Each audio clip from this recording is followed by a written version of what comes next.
کتانه د غرمې د مازیګر د ماسوتن مسکی تانه چې کم دې 3 رکعات لاړ دا وته څنګه راګرځي دا ډېر خلکو ته پته نشته دی جی نو تبه دا 3 رکعات داسې راګرځي تا یو رکعات امام سره تشکو اوس ته پاسې دی تا سبحانك اللهم ویل اعوذ بالله دی ویلا بسم الله دی ویلا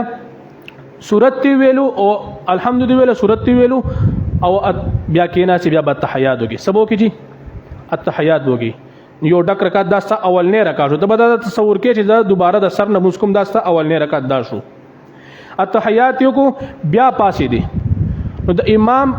سره د نیت په نسبت خو استاد دریم رکعت دی او ته خپل سوچ دا کې چې دا زما دویم رکعت دی بیا ودرې دی بیا به یو ډک رکعت کې بیا به یو ډک رکعت کې ټیک تا جی